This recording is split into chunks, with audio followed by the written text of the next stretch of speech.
सर्वज्ञ सर्वदर्शी प्रभु महावीर के चरणों में मेरा भाव भरा नमन।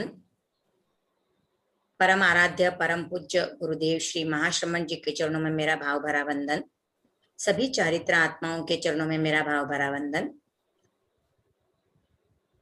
मुंबई ज्ञानशाला से उपस्थित मुंबई की आंचलिक संयोजिका, सह संयोजिका और मुंबई ज्ञानशाला की पूरी सक्रिय टीम, सभी प्रशिक्षक जो भी ज्वाइन हुए हैं और जूम के माध्यम से जो भी जुड़े हैं, ज्ञानशाला के प्यारे प्यारे बच्चे जो प्रतिक्रमण की पावर लेने के लिए यहाँ पर एकत्रित हुए हैं, सभी बच्चों को, सभी पदाधिकारियों को मेरा सादर जय जिनेन्द्र। हम कार्यक्रम की शुरुआत मंगलोच्चारण के साथ करेंगे। सबके हाथ आनंद केंद्र पर जुड़े हुए रहेंगे। अज्ञानतिमिरान्धानां ज्ञानाञ्जनशलाकया चक्षुरुन्मीलितं येन तस्मै श्री गुरवे नमः। तस्मै श्री गुरवे नमः। बनते जैसे कि हमने अभी जो प्रतिक्रमण का इनॉग्रेशन का जो वीडियो देखा, उसमें लिखा था द पावर ऑफ प्रतिक्रमण। तो मैंने वो पढ़ा तो मुझे याद आया कि हमारा जब बचपन था तब हम एक कार्टून सीरीज देखते थे, ही मैन, और जब वो उसके पास जब पावर आती थी तो वो अपनी स्वॉर्ड को ऊपर उठा के बोलता था, आई एम द पावर। तो ठीक है ना, हम भी इसी तरह से खुद में पावर का संचार करेंगे और हम भी अपनी लाइफ में अच्छे अच्छे कार्य करेंगे, बुरी प्रवृत्तियों से बचेंगे। पहले समझेंगे बुरी प्रवृत्तियां क्या है और फिर उनसे बचने की भी यथासंभव, यानी जितना हमसे बन पड़ेगा उतना उनसे बचने की कोशिश करते जाएंगे। लास्ट क्लास में हमने नमस्कार महामंत्र सीखा, उसका उच्चारण देखा, उसकी कुछ विशेषताएं भी देखी। अब आपके लिए एक टास्क है कि आप लोगों को नमस्कार महामंत्र को अपनी लाइफ में किस तरह से लाना है। तो आपको नेक्स्ट वीक तक ये टास्क करना है। वो क्या टास्क है मैं आपको बताती हूँ। आप लोगों को करना है, सुबह उठते ही आपको 5 नमस्कार महामंत्र बोलने हैं। खाना खाने से पहले, दोनों टाइम का खाना खाते हो उसके पहले आपको 5 बार नमस्कार महामंत्र का उच्चारण करना है, और रात को सोने से पहले आपको 5 बार नमस्कार महामंत्र का उच्चारण करना है। तो इन ऑल आप लोगों को 20 टाइम्स नमस्कार महामंत्र का उच्चारण करना है। एक बार वापस समझ लीजिए, सुबह जागने के बाद 5 बार, दोनों टाइम का खाना खाने से पहले 5 बार, और रात को सोने से पहले 5 बार आपको नमस्कार महामंत्र का उच्चारण करना है।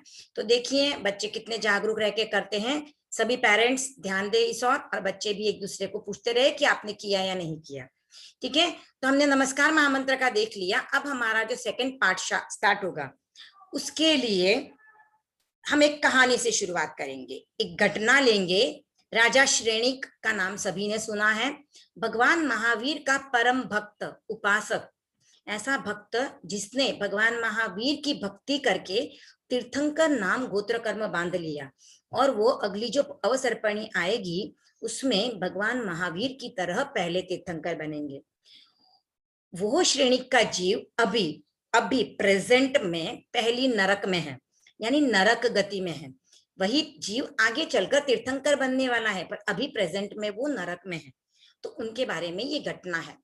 वो एक बार भगवान महावीर के समवसरण में गए और वहां पे जितने भी साधु बैठे हुए थे उन साधुओं को भावपूर्ण वंदना करनी शुरू की। हम भी जब साधु साधुओं के दर्शन करने जाते हैं तो वंदना करते हैं ना।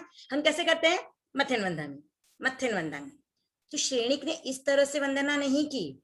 श्रेणिक ने पूरे भावों से वंदना की, और इतने भावों से वंदना की कि उनकी वंदना करते करते 500 साधुओं को वंदना करके हो चुकी थी। 500 साधुओं को वंदना करने के बाद वो थक गए, तो वो बैठ गए। उस समय पे इंद्रभूति गौतम, जो भगवान महावीर के पहले गणधर थे, उन्होंने भगवान से क्वेश्चन किया, क्योंकि गौतम स्वामी की आदत थी, कुछ भी जिज्ञासा होती वो सीधे भगवान महावीर से पूछ लेते थे। तो उनकी जिज्ञासा का समाधान भगवान महावीर करते थे। तो उन्होंने जिज्ञासा की भगवान महावीर से कि भगवान, श्रेणिक ने अभी जो इतने साधुओं की वंदना की, तो क्या उसको इसका कुछ फल मिला? क्या हुआ इसका फल? तो भगवान महावीर ने कहा, इसने 500 साधुओं की वंदना की, तो इसने अपने 6 नारकी के बंधन, कर्म के बंधन जो बंधे हुए थे वो काट दिए। अगर वह इसी तरह से भावना से वंदना करता रहता तो शायद इसके नारकी के बंधन टल सकते थे। तो राजा श्रेणिक ने ये बात सुन ली और उसने कहा, अरे मेरे नारकी के बंधन कट जाएंगे और मेरे नारकी के बंधन बंधे हुए हैं। तो उसने कहा, मैं तुरंत वापस साधुओं की वंदना करने जाता हूँ। तब गौतम स्वामी ने वापस क्वेश्चन किया भगवान महावीर से, क्या सच में अब ये और वंदना करेगा तो इसके नारकी के बंधन कट सकते हैं? तो भगवान महावीर ने कहा, अब पॉसिबल नहीं है, क्योंकि अब इसका इसके साथ स्वार्थ जुड़ गया है। अब ये इस उद्देश्य से कर रहा है कि मैं वंदना करूंगा तो मेरे नरक के बंधन कट जाएंगे। तो अब ये कितनी भी वंदना कर ले तो भी इसके नरक के बंधन नहीं कटने वाले हैं। तो अब ये इसके नारकी का बंधन जो है, पहली नारकी का, ये इसको भोगना ही पड़ेगा। और उसके बाद तो जैसे सभी को पता होगा कि श्रेणिक ने और उपाय पूछे थे, भगवान महावीर ने और भी उपाय बताए, पर वो पॉसिबल नहीं हो सके और भगवान श्रेणिक का जीव अभी भी पहली नारकी में है और वहां से वो आके पहले तीर्थंकर बनेंगे। तो ये आपको इंपॉर्टेंस बताया गया है वंदना का। वंदना करते हैं हम गुरुओं को तो उससे क्या फल होता है। हम जब गुरुओं को वंदना करते हैं तो उससे हमारे उच्च गोत्र कर्म का बंध होता है और नीच गोत्र कर्म का क्षय होता है। अगर आपके आयुष्य कर्म का बंध नहीं हुआ है तो आपकी अच्छी गति का आयुष्य बंधेगा। और अगर ऑलरेडी आयुष्य आपका बंध चुका है, जैसे राजा श्रेणिक का पहले ही आयुष्य बंध चुका था, तो अगर आपका ऑलरेडी बंध चुका है तो अगर आप भावपूर्ण वंदना करते हो तो आप में उसके आप ऊपर ऊपर की लेवल पे जाओगे उसी गति में। जैसे मनुष्य गति का बंधा है तो आप उच्च कुल में जाओगे, अच्छे परिवार में पैदा होंगे, आपको अच्छी सुविधाएं मिलेंगी अगर आपने भावपूर्ण वंदना की है। तो हमें भावपूर्ण वंदना किन किन को करनी चाहिए? हम गुरु को कर सकते हैं, क्योंकि तेरा पंथ धर्म संघ में एक ही गुरु है, तो हम भावपूर्ण वंदना गुरु को कर सकते हैं। सभी चारित्र आत्माओं को भाव वंदना कर सकते हैं। ये वंदना सिर्फ चारित्र आत्माओं को की जाती है जिनमें ज्ञान, दर्शन और चारित्र होता है। बाकी किसी को भी हम इस तरह से वंदना नहीं करते। बाकी लोगों को हम अभिवादन करते हैं, जय जिनेन्द्र या ओम हरम से उनको अभिवादन किया जाता है। भले ही कितना ही ज्ञानी पुरुष हो, कितना ही ज्ञानी ये हो, बाकी हम सबको जय जिनेन्द्र ही कहेंगे या ओम हरम से उनका अभिवादन करेंगे। पर भावपूर्ण वंदना तिखुत्तो के पाठ से हम सिर्फ गुरुओं को और चारित्र आत्माओं को ही करेंगे, जो 5 महाव्रतधारी साधु हैं उनको।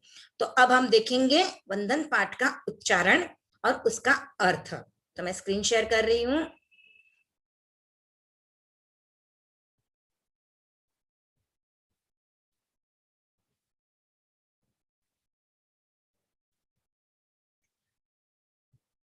तो आपको मेरी स्क्रीन दिखाई दे रही है?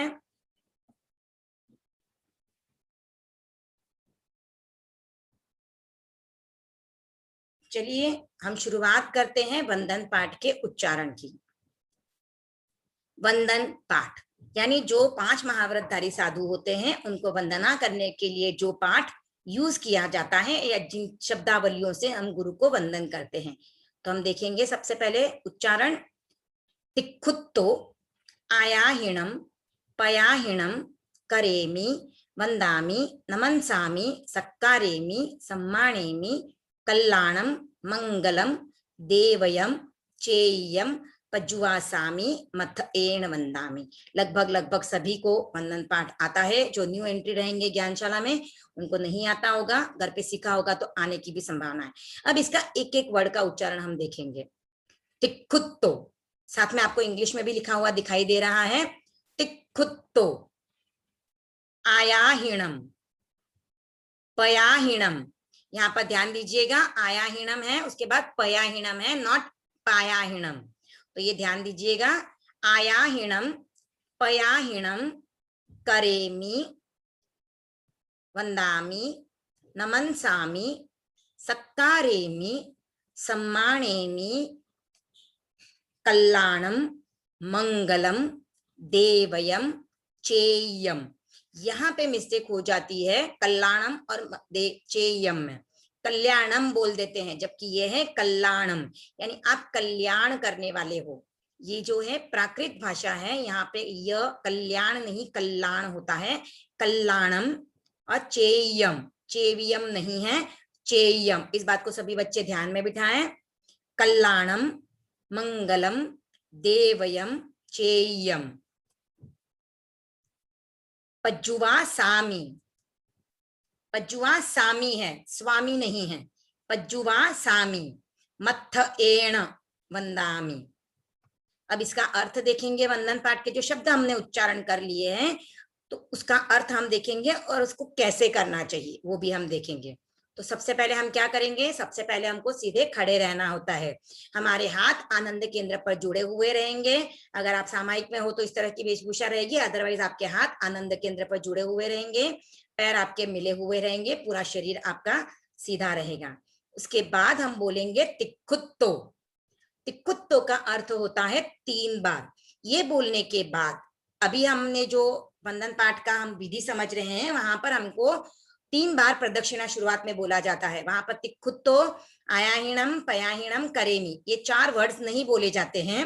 हम शुरुआत से ही 3 बार प्रदक्षिणा बोलते हैं और फिर 3 बार प्रदक्षिणा करते हैं, और ये चारों वर्ड्स जो हैं वो हम माइंड में बोलते हैं। तो हम जब स्टार्ट कर रहे हैं तो हम हमारे हाथ आनंद केंद्र पर जुड़े हुए हैं, हम माइंड में बोलेंगे तिक्खुत्तो। उसके बाद हम फर्स्ट प्रदक्षिणा देंगे। उस समय पे हमारी प्रदक्षिणा जो जाएगी वो कैसे क्रम में होगी, देखिए हम राइट टू लेफ्ट की ओर जाते हैं, जैसे आप इस चित्र में देख रहे हो। आपकी प्रदक्षिणा स्टार्ट होती है, जैसे हमारे हाथ आनंद केंद्र पर जुड़े हुए तो वहीं से हम लेफ्ट की ओर जाते जाएंगे। तो लेफ्ट से हम शुरू करेंगे, तो राइट टू लेफ्ट, यानी यहाँ से राइट की ओर से हम शुरू करते हैं और लेफ्ट की तरफ हम बढ़ते हैं। तो राइट टू लेफ्ट हमारी प्रदक्षिणा होती है, जैसे आप चित्र में देख रहे हो। और जब हम फर्स्ट प्रदक्षिणा देंगे तो हम बोलेंगे आयाहीणम, यानी प्रदक्षिणा होता है। तो हम सेकंड वर्ड से प्रदक्षिणा स्टार्ट करेंगे। पहले तिक्खुत्तो, सेकंड आयाहीणम बोल के हमारी फर्स्ट प्रदक्षिणा होगी। पयाहीणम सेकंड प्रदक्षिणा, करता हूं, करती हूं, करेमी, सॉरी ये उल्टा हो गया है। पयाहीणम यानी दाई से बाई ओर है, और करेमी जो है वो करता हूं आएगा। तो ये नोट डाउन कर लेना, आप लोग ध्यान दे देना, यहाँ पे उल्टा हो गया है। पयाहीणम का अर्थ है दाई से बाई ओर। तो सेकंड जब प्रदक्षिणा देंगे तब दाई से बाई ओर हमारी प्रदक्षिणा जाएगी, और करेमी का अर्थ है करता हूं। नेक्स्ट हम जब करेमी कर लेंगे उसके बाद हम बैठेंगे, जैसे आप देख रहे हो घुटनों के बल हम बैठेंगे और हमारी गर्दन थोड़ी सी झुकेगी। उस समय पे हम वंदामी, वंदामी का अर्थ होता है स्तुति करती हूँ, स्तुति करती हूँ, वंदना करती हूँ, यानी मैं जिसको भी वंदना कर रही हूँ उनकी मैं स्तुति कर रही हूँ, क्योंकि जब तक मैं स्तुति नहीं करूंगी मेरे मन में वंदना का भाव नहीं आएगा। तो थोड़ी सी आपको गर्दन झुकानी है, जैसे आप चित्र में देख रहे हो। उसके बाद नमन सामी पे भी आप वैसे ही गर्दन झुका के ऊपर लोगे, तो वो होगा नमस्कार करती हूँ। तो पहले मैंने उनकी स्तुति की, वंदना की, और अब मैं नमस्कार कर रही हूँ। तो मेरी बॉडी का पार्ट यानी गर्दन को मैंने झुकाया है और मैं नमस्कार कर रही हूँ। नेक्स्ट सत्कारेमी, सत्कारेमी यानी सत्कार करती हूँ। जैसे किसी को हम रिस्पेक्ट देते हैं, किसी को हम जब आते हैं तो हम जब चीफ गेस्ट आते हैं तो उनके गले में फूल माला डाल के उनका सत्कार करते हैं, पर यहाँ पर हम उनका भावों से सत्कार कर रहे हैं, उनके भावों का हम बहुमान कर रहे हैं। सम्मानेमी, सम्मान करती हूँ, तो उनको मैं रिस्पेक्ट दे रही हूँ। कल्याणम, आप कल्याणकारी हैं। मंगलम, आप मंगलकारी हैं। देवयम, आप धर्म देव हैं, क्योंकि आप धर्म को बताने वाले हैं इसलिए आप हमारे लिए देव की तरह पूजनीय हो। चेयम, आप ज्ञानवान हैं। पज्जुआसामी, उपासना करती हूँ या मैं आपकी सेवा करती हूँ। उपासना करने का अर्थ या सेवा करने का अर्थ है हम उनके सानिध्य में बैठते हैं, उनसे धर्म की चर्चा करते हैं, धर्म के तत्वों को समझते हैं और उनसे धार्मिक चर्चा करते हैं। तो इस अर्थ से ये उपासना होता है। तो उपासना करने हमने बोल दिया पज्जुआसामी, तब तक हम ऐसे ही बैठे रहेंगे। उसके बाद मथ एण वंदामी जब हम कहेंगे तो हम मस्तक को झुकाएंगे। तो मथ एण का अर्थ है मस्तक झुकाकर, वंदामी यानी वंदना करती हूँ। तो यहाँ पर आप देखिए ये चित्र में आपको दिखाई दे रहे हैं 5 अंग जो है वो जमीन से मिले हुए हैं। कौन से 5 अंग? पैर तो आपके ऑलरेडी मिले हुए थे, अब आपके 5 अंग जब आप लास्ट में मध्यन वंदामी कह के सिर झुकाते हो उस समय पे आपके दोनों घुटने, दोनों हाथ और आपका मस्तक, ये 5 अंग एक साथ मिलते हैं। इसलिए 13 पंथ की वंदना विधि को पंचांग वंदना विधि भी कहा जाता है, क्योंकि इसमें आपके 5 अंग एक साथ मिलते हैं, तो इसे पंचांग वंदना विधि भी कहा जाता है। तो ठीक है, एक बार लास्ट में वापस प्रोनाउंसिएशन ले लेते हैं। तिक्खुत्तो, आयाहीणम, पयाहीणम, करेमी, वंदामी, नमनसामी, सक्कारेमि सम्मानेमि कल्याणम मंगलम देवयम चेय्यम पज्जुवासामि मथ एण वंदामि। ओमरहम, हमने ये वंदन पाठ अब कर लिया है, वंदन पाठ का अर्थ भी हमने समझ लिया है। सभी बच्चों को अच्छे से वंदन पाठ समझ में आ गया रहेगा। एक बार हम इसकी विधि वापस जान लेते हैं। अब जो हमारे संघ में प्रचलित है, सबसे पहले हमारे हाथ आनंद केंद्र पर जुड़े रहेंगे। हम कहेंगे 3 बार प्रदक्षिणा। वो बोलने के बाद हम मन में तिक्कुत्तो शब्द का उच्चारण करेंगे। फिर हम प्रदक्षिणा देना स्टार्ट करेंगे। 1 प्रदक्षिणा, उस समय हम आयाहीणम बोलेंगे, सेकेंड में पयाहीणम, थर्ड में करेमी। ये बोलने के बाद हम घुटनों के ऊपर बैठेंगे, फिर गर्दन को थोड़ा सा झुकाएंगे। वंदामि नमनसामि सक्कारेमि सम्मानेमि कल्याणम मंगलम देवयम चेय्यम पज्जुवासामि मथ एण वंदामि बोलते हुए हम मस्तक को पूरा जमीन तक झुका देंगे और पंचांग मुद्रा में वंदना करेंगे। उसके पश्चात ऐसा हम 3 बार करते हैं उठ बैठकर। उसके पश्चात हम हाथ जोड़कर गुरुओं की या फिर साधु साध्वी हैं तो उनकी सुख साता पूछते हैं। तो उस समय हम क्या बोलते हैं? वंदे गुरुवरम, अगर हम गुरु वंदना कर रहे हैं तो। अगर सामने साधु हैं साध्वियां हैं तो हम बोलेंगे वंदे मुनिवरम।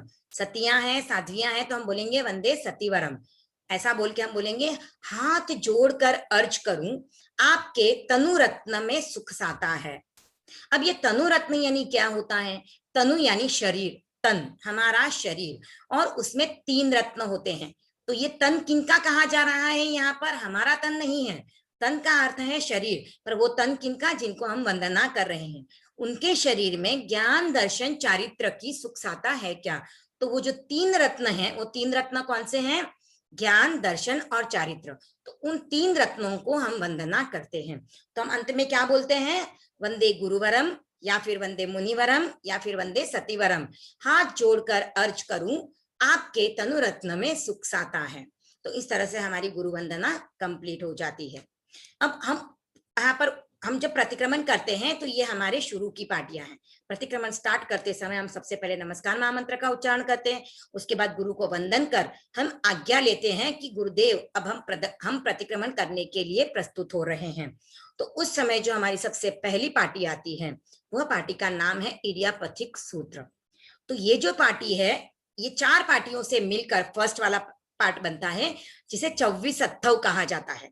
24 अत्थव यानी 4 स्तुतियां एक साथ आई हुई हैं, इसलिए इसे 24 अत्थव कहा जाता है। तो 24 अत्थव की पहली पार्टी है इडियापथिक सूत्र।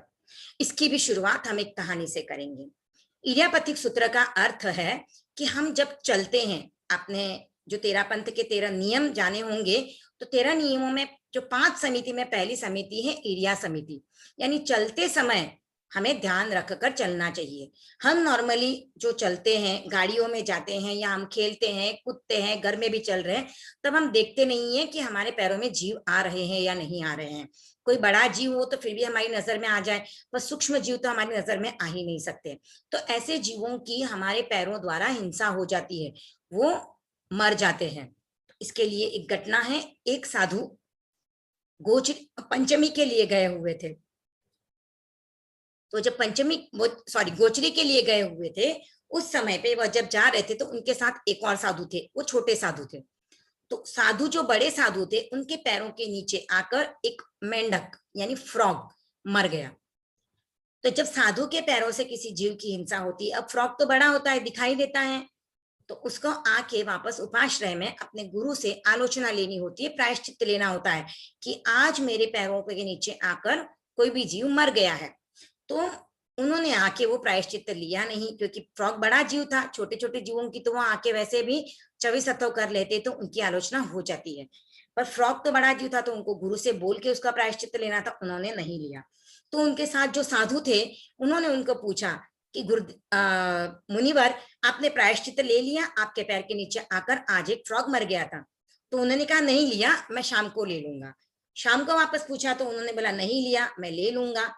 बाद में भी नहीं लिया। प्रतिक्रमण का समय आया तब भी उन्होंने प्रायश्चित नहीं लिया। तब भी उस छोटे साधु ने उनको वापस पूछा तो उन्होंने बोला, बार बार क्या मुझे बता रहा है, मैं तुझसे बड़ा हूं, मुझे पता है। और ऐसा कह के उसको मारने के लिए दौड़े।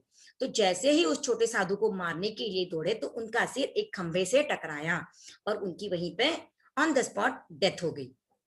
वो मरकर मनुष्य गति में जन्मे वापस, और वहां पर वो एक आश्रम के हेड बने, जिसे कुलपति कहा जाता है। पर वो ऐसे बने कि क्योंकि वो जब मारने के लिए दौड़े थे तब वो गुस्से में थे, तो उनकी जो गति हुई उसमें भी उनको गुस्सा बहुत आता था, और बहुत गुस्सा आने की वजह से उनका नाम भले ही कौशिक था, लेकिन सब लोग उन्हें चंड कौशिक कहते थे। क्या कहते थे? चंड कौशिक। चंड यानी स्वभाव से बहुत रुद्र, बहुत तेज गुस्से वाले। और वो अपने आश्रम में जो कोई भी फूल पत्ते फल तोड़ने आते थे तो उनको मारने के लिए दौड़ते थे। तो एक बार उनके आश्रम में कुछ युवक आए और फूल और फल तोड़ने लगे। तो जैसे ही उन कुलपति को पता चला, वो उनको मारने के लिए हाथ में कुल्हाड़ी लेके दौड़े। तो कुल्हाड़ी लेके जब दौड़े तो एक खड्डा आया, एक गड्ढा आया, उसमें वो गिर गए और कुल्हाड़ी उनके हाथ से गिरी और उसके ऊपर ही वो गिर गए और कुल्हाड़ी से उनकी मृत्यु हो गई। अब उनका जो जन्म हुआ, अब आई थिंक सबको पता है क्योंकि मैंने नाम पहले ही ओपन कर दिया था। तो अब उनका जो जन्म हुआ वो चंड कौशिक सर्प के रूप में हुआ, जिसका उद्धार भगवान महावीर ने किया। तो चंड कौशिक का अर्थ क्या होता है? जो गुस्से में बहुत तेज उग्र स्वभाव का होता है, उसे बहुत गुस्सा आता है। तो देखा, एक चलने में उनसे फ्रॉक की हत्या हुई, उसका उन्होंने प्रायश्चित्त नहीं लिया, ऊपर से गुस्सा किया, तो उनकी गति कैसे बिगड़ी। वो पहले तो जो जैन धर्म के साधु थे, उसके बाद वो ऐसे ही कोई संत महात्मा बन गए जो अदर संप्रदाय के, और क्योंकि उनकी पहले की साधना की हुई थी इसलिए उनका फिर भी मनुष्य गति बन गया। पर मनुष्य गति में आने के बाद भी जब उन्होंने गुस्सा बहुत ज्यादा किया तो वो तिर्यंच गति में चले गए। तो हम भी, हमसे जो होने वाली रास्ते में चलते समय जो हमसे विराधनाएं होती हैं, कोई जीव की हमसे हिंसा होती है, तो हम अगर उसका प्रायश्चित्त नहीं लेते हैं, उसके लिए हम अगर तत्सम इच्छा में दुक्कड़म नहीं करते हैं, तो हमारी भी गति बिगड़ने की चांसेस हो सकते हैं। तो हमें क्या करना है? इसीलिए हमको प्रतिक्रमण करना है कि हमसे जो भी गलतियां होती है, भले हम जानते हुए करते हैं या अनजाने में करते हैं, उन सब गतियों के लिए, हम सब गलतियों के लिए हम प्रतिक्रमण में उसका प्रायश्चित लेते हैं, उसकी आलोचना करते हैं। तो हम बढ़ेंगे प्रायश्चित, हम अब देखेंगे इर्यापथिक सूत्र का उच्चारण करेंगे।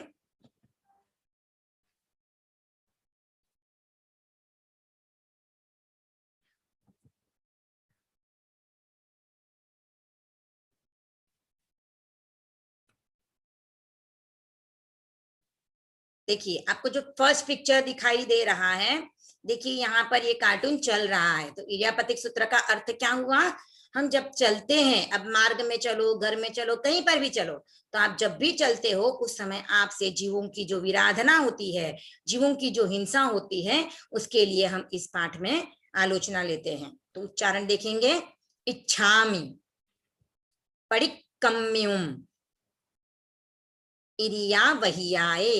इरिया वहियाए मतलब आते और जाते समय, हम रास्ते में जब चलते हैं तब। विराहणाए इच्छामि परिकम्युम इरिया वहियाए विराहणाए। गमनागमने, गमन यानी जाना और आगमन यानी वो कंबाइन होके गमनागमने, गमन और आगमन। तो गमनागमने, पाणक कमणे, बीयक कमणे। यहाँ पर एक और चीज का ध्यान दीजिएगा, जैसे यहाँ पर आपको डबल क दिखाई दे रहा है, सबको दिखाई दे रहा है क डबल लिखा हुआ है, तो उसके पहले जो वर्ड है उस पे थोड़ा सा जोर आ रहा है, तो आपको इस चीज का भी ध्यान देना है। पाणक कमणे, बीयक कमणे, हरियक कमणे, गमना गमणे, पाणक कमणे, बीयक कमणे, हरियक कमणे। साथ में इंग्लिश में भी लिखा हुआ है, वहां पर भी आप देख के पढ़ सकते हो। ओसा, उत्तिंग, पणग, दग, मट्टी। टी की मात्रा दीर्घ है तो मैंने यहाँ पे डबल आई लगाया है, जिससे क्लियर हो जाए कि इसको हमको थोड़ा सा लंबा प्रोनाउंस करना है।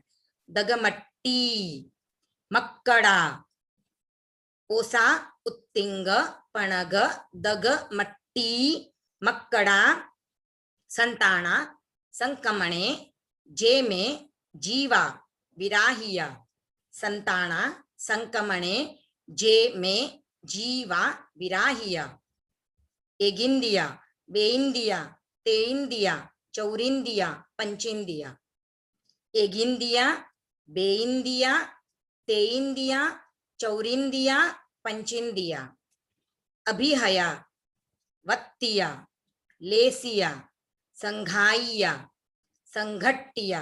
ये जो ग है वो घर वाला ग है, तो यहाँ पर आपको थोड़ा प्रेशर आएगा। स्पेलिंग में भी आप देख सकते हो GH लिखा गया है, घर, घर वाला ग। अभिहया वत्तिया लेसिया संघाइया संगट्टिया परियाविया किलामिया उद्दविया ठाणाओ ठाणम परियाविया किलामिया उद्दविया ठाणाओ ठाणम संकामिया जीवियाओ ववरोविया जो में देवसियो संकामिया जीवियाओ ववरोविया जो में देवसियो अय्यारो कओ तस्स मिच्छामि दुक्कडम अय्यारो कओ तस्स मिच्छामि दुक्कडम। तो हमने देखा इडियापैथिक सूत्र का प्रोनाउंसिएशन किया। अब हम पूरा इडियापैथिक सूत्र एक बार बोलेंगे, सभी मेरे साथ साथ पढ़ें। इच्छामि पडिक्कम्मियुम इरियावहियाए विराहणाए गमनागमने पाणक्कमणे बीयक्कमणे हरियक्कमणे ओसा उत्तिंग पणग दग मट्टी मक्कड़ा संताना संकमणे जे में जीवा विराहिया एगिंदिया बेइंदिया तेइंदिया चौरिंदिया पंचिंदिया अभिहया वत्तिया लेसिया संघाइया संघट्टिया परियाविया किलामिया उद्दविया ठाणाओ ठाणम संकामिया जीवियाओ ववरोविया। अब ये जो ब्रैकेट में मैंने डाला है, रेड ब्रैकेट में, जो में देवसियो अय्यारो को, ये आपको पहले नहीं बोलना है। सेकेंड टाइम जब आप बोलोगे इडियापैथिक सूत्र प्रतिक्रमण करते समय, उस समय बोलना होता है, तो आपको नहीं बोलना है। जीवियाओ ववरोविया फिर तस्स मिच्छामि दुक्कडम। तो हम ये प्रोनाउंसिएशन नहीं कर रहे हैं, हमने सिर्फ उच्चारण की दृष्टि से देखा था। जो में देवसियो अय्यारो कहो था। ओके, तो जीवियाओ ववरोविया तस्स मिच्छामि दुक्कडम। अब इसका अर्थ जानेंगे हम। अर्थ जानने के लिए देखिए, शब्द लिखा हुआ है इच्छामि, तो उसका अर्थ होता है मैं इच्छा करती हूं, यानी मैं विश कर रही हूं। क्या विश कर रही हूं? पडिक्कम्मियुम, निवृत्त होने की, बचने की। आप साइड में पिक्चर भी बना हुआ है, उसको भी देख सकते हो। मैं इच्छा कर रही हूं बचने की, निवृत्त होने की, मुझे उससे दूर जाना है। तो किससे बचना है, किससे दूर जाना है मुझे?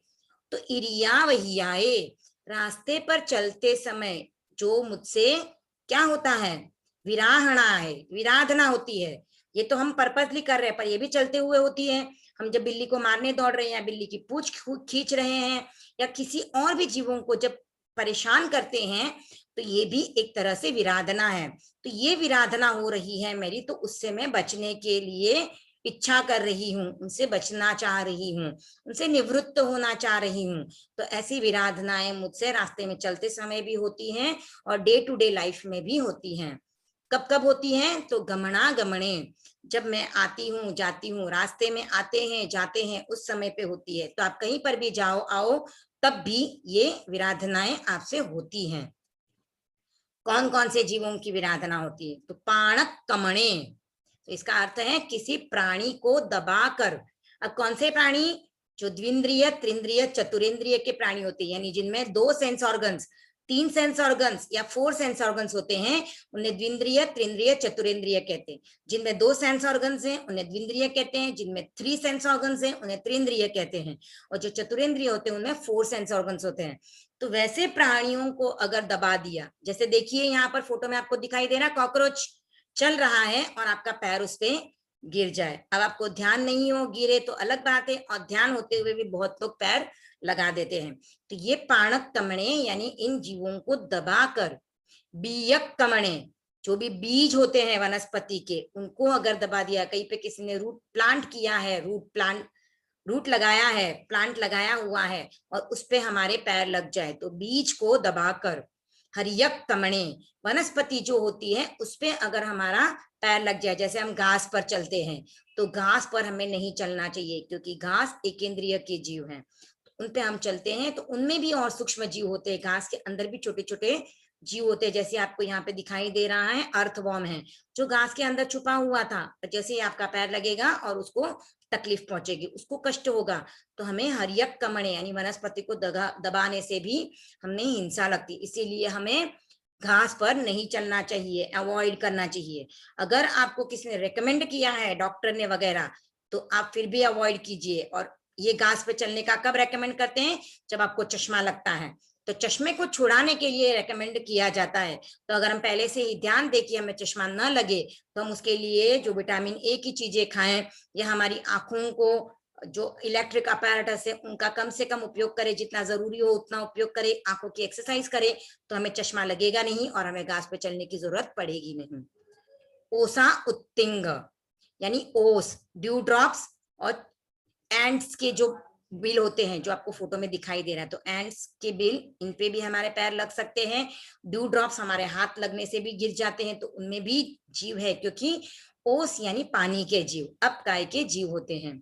पणग 5 वर्ण की काई यानी कलरफुल जो फंगस आती है वह पणग में आती है। तो फंगस में जब हम मशरूम खाते हैं तो वो भी एक फंगस का टाइप है, तो ये भी हमें खाना नहीं चाहिए क्योंकि it's a type of fungus. दग मट्टी, दग यानी पानी और मिट्टी यानी कीचड़, सैंड, पानी और मिट्टी मिलके जो बनता है वो कीचड़, और मिट्टी भी हो सकती है गीली, जो या फिर मिट्टी पे भी पैर लगते हैं तो मिट्टी में भी जीव होते हैं। तो हमें सूखी मिट्टी पे चले, गीली मिट्टी जहां पर भी दिखाई दे उसमें जीव होते हैं, उनसे विराधना होती है। मक्कड़ा संताना, मकड़ी के जाले, स्पाइडर का वेब जो होता है उसके अंदर स्पाइडर होता है तो उसे तकलीफ होती है तो हम उसको हटाते हैं तो उनका घर छिन जाता है, तो हमें उससे विराधना लगती है। संकमणे यानी जब हम एक जीव को दूसरी ओर उठा के रखते हैं, जब हम झाड़ू निकालते हैं उस समय पे वो जीव इधर उधर जाते हैं तो संक्रमण करते हैं। कभी हम फूल पत्तों को इस तरफ रखते हैं या मक्खी मच्छर जब हम उड़ाते हैं तो उन समय पे भी उनकी विराधना होती है। जब हम क्या करते हैं उसको पेस्ट कंट्रोल करवाते हैं या जीवों को मारने के लिए हम दवाई छाड़ते हैं तो उस समय पे भी उनका संक्रमण होता है और उनकी विराधना होती है। जे में जीवा, जो मेरे से जीवों की यानी जो भी जीव हमने अब तक दिखे हैं उस तरह की हमारी अगर विराधना हुई तो कौन से जीव होते हैं, हम यहाँ पे हमने थोड़े से नाम ले लिए, अब ओवरऑल हम सब जीवों को जानेंगे। अगर मेरे से जीवों की विराधना हुई है, विराधना यानी उनके ऊपर मैंने आक्रमण किया है, उनको तकलीफ पहुंचाई है, उनको कष्ट दिया है, उनको छुआ है मैंने, तो वो कौन से जीव होते हैं, एगिंदिया। एगिंदिया यानी एक इंद्रिय वाले जीव। एक इंद्रिय वाले जीवों में 5 प्रकार के जीव आते हैं, पृथ्वी, पानी, अग्नि, वायु और वनस्पति। पृथ्वी यानी earth, water, fire, air and plants and trees, जो भी ग्रीनरी है वो सब वनस्पति में आ जाती है। बेइंद्रिया, बेइंद्रिया यानी जिनमें 2 इंद्रियां होती हैं, 2 सेंस ऑर्गन्स होती हैं, 2 सेंस ऑर्गन्स यानी उनमें स्किन होती है और टंग होती है। और जो एकेंद्रिय वाले जीव होते हैं उनमें सिर्फ स्किन होती है, यहाँ पर स्किन और टंग होती है। और वो जीव कौन से होते हैं, सीप, शंख, लट, कृमि यानी कीड़े, इनमें सब में 2 इंद्रियां होती है। जब हम सी बीच पे जाते हैं तो वहां पे सीप और शंख पड़े हुए मिलते हैं, हम उठाते हैं और उनमें जीव होते हैं, तो उससे भी जीवों की विराधना होती है। जो पॉलिश किए हुए रहते हैं उनमें नहीं होते हैं जीव। तेइंद्रिया, 3 इंद्रिय वाले, इनमें 3 सेंस ऑर्गन्स होते हैं, स्किन, टंग और नोज, एक एक करके बढ़ती जा रही है 3 इंद्रिय। तो ये 3 इंद्रियों में जीव आते हैं, चींटी यानी एंड, मकोड़ा, जू, खटमल, बेडबग, ये सब 3 इंद्रिय वाले जीवों में आते हैं। चौरिंद्रिया यानी 4 इंद्रिय वाले, यहाँ पर स्किन, टंग, नोज और आईज, आईज तक यहाँ पर आते हैं। ये जीव कौन से होते हैं, मक्खी, मच्छर, टिड्डी, भौरा यानी ग्रास हॉपर, कसारी यानी कॉकरोच, बिच्छू, ये सब चतुरेंद्रिय वाले जीव होते हैं। पंच इंद्रिया, इनमें पांचों इंद्रिया होती है, यानी सब सेंस ऑर्गन्स आ गई, तो अब ईयर भी इसमें आ गया। तो ये 5 सेंस ऑर्गन्स वाले जीव जो होते हैं वो एनिमल्स में से गाय, भैंस, क्रोकोडाइल, बर्ड्स, हम ह्यूमन बींग्स जो हैं वो सब, इवन जो देवता हम बोलते हैं देवगति के जीव और नरक गति के जीव भी पंचेंद्रिय में ही आते हैं। तो ये पांचों इंद्रिय वाले जीव, तो इन एकेंद्रिय, द्विंद्रिय, त्रिंद्रिय, चतुरेंद्रिय, पंचेंद्रिय, इन जीवों को अगर मेरे सामने आ रहे हैं, अभी हया जब मेरे सामने आ रहे हो तो उनको मैंने चोट पहुंचाई हो, उनको मैंने तकलीफ दे दी हो, तो अभी हया। वत्तिया, तो उनके ऊपर मैंने धूल डाल दी हो, अगर वो जा रहे थे और उनका मैंने डायरेक्शन चेंज कर दिया, तो बच्चे बहुत बार खेलते हैं, उनको मजा आता है, कोई भी एनिमल, इंसेक्ट दिखाई देता है तो जानबूझ के उसके आगे पैर रखते हैं और उसको फिर डायरेक्शन चेंज करनी पड़ती है। तो ये हम जो खेल खेलते हैं उनसे उन जीवों को तकलीफ होती है। तो वत्तिया यानी धूल आदि से ढकना या उनकी डायरेक्शन चेंज कर देना। लेसिया, उनको भूमि पर मसलना, अब भूमि पर मसलो या हाथ पे मसलो एक ही है। जैसे आप देख रहे हो पिक्चर में, मच्छर दिखाई देता है, आप उसके ऊपर फिंगर रख देते हो, कोई कॉकरोच दिखाई दिया उसके ऊपर फिंगर रख दिया, मकोड़ा दिखाई दिया उसके ऊपर फिंगर रख दिया, या हाथ से आपने उसको मार दिया, तो ये सब उसको तकलीफ पहुंचती है, उसके प्राणों का हरण होता है, वो मर जाता है। तो उसको अगर मसला हो मैंने, संघाइया इकट्ठा किया हो, बहुत सारे इंसेक्ट्स हमारे घर में आ जाते हैं तो उनको हम इकट्ठा करके सुपड़ी में भर रहे हैं या किसी बर्तन में लेके उनको बाहर डालेंगे, तब भी उनको तकलीफ होती है। तो ये संघाइया, और ये हम घर में जब करते हैं तो हमको करना पड़ता है, क्योंकि वो घर में आते हैं तो उनकी हमारे पैर लगने से हम उनसे हिंसा हो जाएगी, तो हम उनको इकट्ठा करके बाहर डालते हैं या और किधर सुरक्षित स्थान पे रखते भी हैं। संगट्टिया, छुए हो, हिलाया डुलाया हो, उनको हाथ लगाया हो, उनको हिलाया हो, जैसे हम सब्जी को उठा के रखते हैं, वापस उठाते हैं, वापस रखते हैं, जब मम्मी के साथ सब्जियां लेने जाते हैं ना बच्चे, तो बार बार किसी सब्जी को उठाते हैं वापस रख देते हैं, तो वो जीव हैं, उनको तकलीफ होती है, उनको टच करो, उनको उठा के बार बार रखो, जैसे हमको कोई उठा के बार बार रखे तो हमें भी तो चोट पहुंचेगी ना, तो वैसे उन सब्जियों को भी चोट पहुंचती है। परियाविया, उनको परितापित किया हो, कष्ट दिया हो, जैसे अभी यहाँ पे एग्जाम्पल दिया है, दिखाया, हम एप्पल सुधार रहे हैं, तो एप्पल जब हम सुधार रहे हैं उस समय पे एप्पल के जीवों को वेदना होती है। जब हम एनिमल राइडिंग करते हैं, हॉर्स पे या ऊंट पे या एलिफेंट पे हम बैठते तो उनसे भी उनको तकलीफ होती है। तो ऐसे अगर मैंने किया हो, उनको परिताप दिया हो, उनको कष्ट पहुंचाया हो, किलामिया, ऐसा कर दिया कि वो उनको ऐसे लगा कि उनकी जान उनकी गले में आ गई है, वो मरने जैसे हो गए। जैसे अभी तो प्लफिंग नहीं होती है फार्मिंग में, लेकिन पहले प्लफिंग होती थी, तो बुलक्स को गाड़ी से लगाते थे और वो पूरा खेत जोतते थे। उस समय पे उनकी हालत ऐसी हो जाती थी। अभी भी हम जब काट जो देखते हैं जिसमें हॉर्स या बुलक्स लगे हुए हैं, तो हम उन पे बैठते हैं, तो उस समय पे भी उनको तकलीफ होती है, क्योंकि उनको रस्सियां डाल के उनको बांधा जा सके, तो बांधा जाता है। तो इसलिए हमको अवॉइड करना चाहिए कि हम ऐसी राइडिंग न करें, ऐसे हम एनिमल्स के ऊपर नहीं बैठे जिससे उनको तकलीफ हो।